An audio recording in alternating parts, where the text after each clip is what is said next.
Hey guys, what's going on? It's Abel. Today I'm going to be showing you around my home studio and the different equipment I've collected over the last couple of years.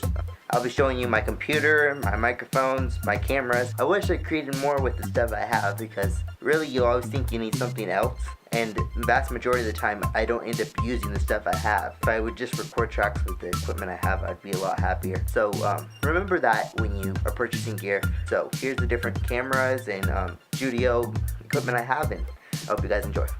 Alright, so I'm going to start with my main setup. My desk is like a cheap desk that was my mom's, and it was given to me. And my computer chair also was given to me. I have like a back pad to make it more comfortable. So it's actually a pretty nice chair. Then I have your typical old-fashioned Apple keyboard. This is from my old iMac, and mouse. Neither of those I've actually invested a decent amount of money into it. Sitting in the corner of my desk here is a wireless charger for my phone. And of course, what desk would be complete without the stereotypical cup of coffee in a home studio? Alright, so this is my MIDI keyboard. It's a Kurzweil MIDI board. They're one of the first, I think, purely dedicated MIDI keyboards there was. But it's like an $800 keyboard. I picked it up for $50. That's the first really expensive item I've had, actually. Sitting directly on top of my MIDI board are my studio monitors. These are the PreSonus Iris 4.5 studio monitors. They're worth about $200. I bought these ones refurbished for $130. These studio monitors, I'm really impressed with the quality and flatness, and they sound great. I love them. Much better than the headphones that I was working on. I'm using my studio monitor as a headphone rest. I'm using just a pair of $20 headphones. They're the Audio Technica ATH M20s. They've actually went up in price since I originally bought them, but I have one problem with these, and that is the speaker. On one side of the speaker often has like buzzing if it gets in contact with something. I think it's something to do with the wire. If anybody has a problem with that, let me know if there's any type of thing. When it plays certain bass frequencies in the left ear, there's a weird buzzing, and I don't know what that's from, but if I change where the cord's at, it stops. So I think it's something to do with the cord not being properly insulated or something. So it was getting really hard to mix on these. That's why I went ahead and bought a pair of studio monitors. They still work great for tracking.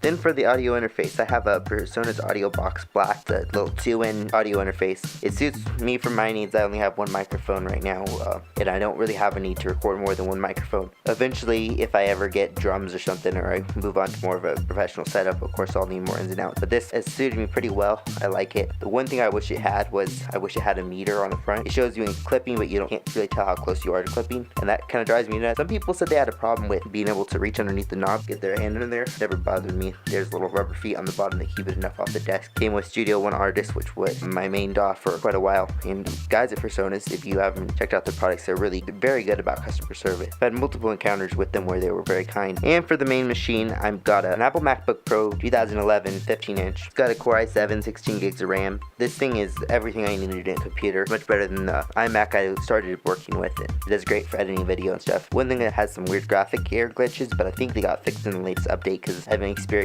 them lately. So I think it was a software issue because lately they've been gone. So that's my computer. As far as for software, I use Studio One Professional. I started with Studio One Prime, which is their free version. I upgraded to the artist version, and from the artist version, I liked it so much I upgraded to the professional version. I got it for a deal on $200 piece of software. I got it, or it's actually $300 piece of software. I got it for $107 on Black Friday. It's a fully featured DAW. I love Studio One. A lot of people are switching to Studio One because they kind of become the most modern DAW. A lot of people are saying it's better than even Pro Tools. So I went ahead and started with it because I heard so many good things about it. It's got everything I need. As far as video editing software, I use iMovie.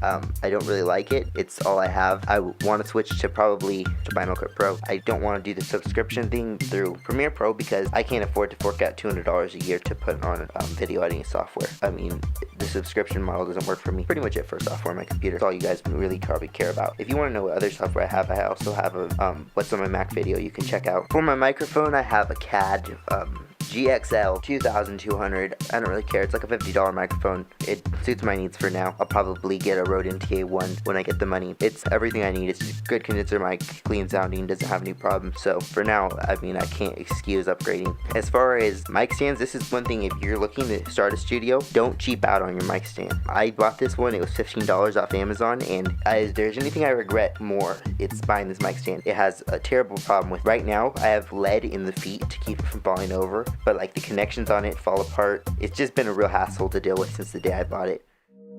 That's right, it's the part of the show we've all been waiting for. It's guitar time. I have 5 guitars. I have 2 electrics, 2 acoustics, and a bass guitar. Let me show you those now. So let's start with the this one. This is my Johnson. It's a 3/4 size guitar, kid starter guitar. It was my first guitar. I still need to get a better one for tracking acoustic guitars because this one really doesn't do acoustic justice. It does add a little bit of shimmer to your mix, but I mean, even you could probably hear it's a little bit tinny and hard to tolerate. Next up I have an Epiphone. I hope I never say that again. I have an Epiphone Special. It's another $100 guitar. Basically the equivalent of my acoustic guitar, but it's electric. This one's great for just playing like chords and strumming and stuff. I really like this guitar for that. As far as soloing and stuff, it doesn't do anything justice. So that's the reason why I have my second guitar. This is a Washburn Mercury. It's like probably, I would estimate it's around a $500 guitar because it's got the Floyd Rose bridge system, and this is my go-to guitar for like solos and stuff. So this is my favorite electric guitar though. Got a lot of good tones there. Get out of this thing. The only place I can find one listed online is eBay, and they have it listed for like $900, but it hasn't ever sold. So it's been like on there for 3 years, so I don't know how much that's actually worth, but I'm guessing it's around $500. Next to that I have my Washburn bass. It's an active bass, requires a 9-volt battery. Great bass guitar, it sounds fine. I don't know one bass from another. I don't really play bass. It's great for laying down bass on my tracks. That's all I need. I think it's about a $300, $400 bass. I normally run all of my guitars direct in and use emulators because I don't have any high quality amps. Now to my final guitar. This is my most expensive guitar by far. It's probably worth $800, maybe more. I can't seem to find anybody selling one online, but it's a Gibson classical nylon string guitar. The Gibson CL. Not a lot about them online. It took me a long time researching to even find out what model it was, but it's Gibson classical. They're really, really hard to find, especially this model, but it has a really nice tone. I love this guitar.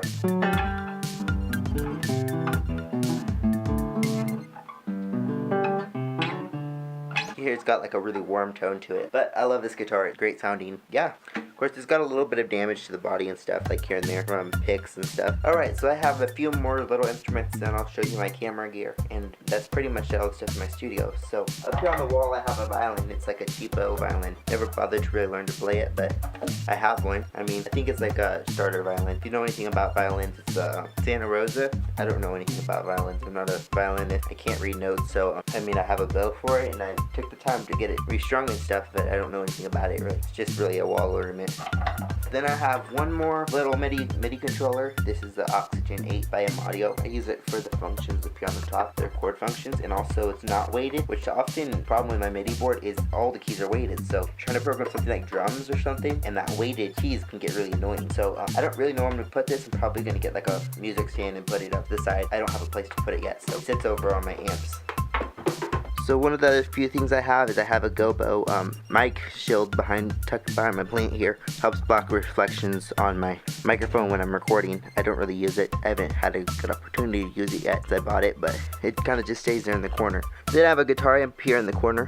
This is my Marshall, one of my only guitar amps. It's not a tube amp or anything, it's just a solid state amp. It's really just my practice amp, and then I got like a cheapo first act bass amp. Pretty much garbage, but decent enough to play on. Really anymore, if I'm in practice, I really run, because they're both solid state amps and neither have actually good tones to them, I just run them through my studio monitors and through my software and plug right into my mic. So I don't really use these amps. I mean, the Marshall I use occasionally. It's fun to play around with, but that amp, I don't even know why I have it still. It's just, I guess it just looks nice in my studio. Or it looks kind of trashy. And there's where I keep those guitars when I'm not using them. It's in the corner here. Then I have a little table here, like for people to sit that never come to my studio. Then I have a Samsung tablet I use for like chord charts and stuff for our church. Now it's time for a little bit of cam reception. I'm going to be showing you what cameras I use. The camera you're currently watching me through, I'm going to take this camera and I'm going to show you that camera. So this is my primary camera. It's a Nikon D50-100. I have a Rode Video Micro mounted on the top of it, and I'm just using the kit lens right now, but I'm looking to purchase a 35mm f1.8 lens. On it I have like a nice leather strap. That's a little flippy screen and stuff. It's everything I need in a camera right now, so that's my DSLR for you. Nikon D50-100. Now what? I'm going to switch it around. So you're currently looking at me through Nikon D50-100, and this is my secondary camera. It's a Panasonic G3.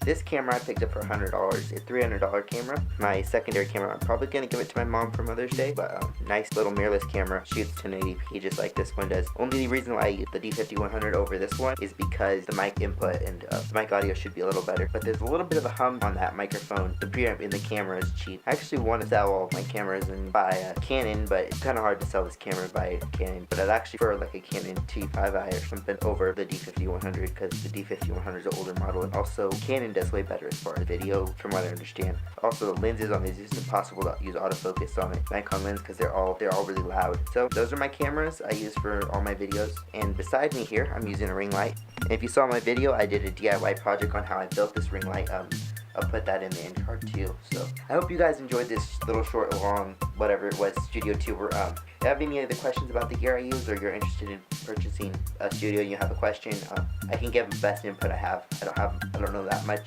myself. I hope you have a great rest of your day, and God bless.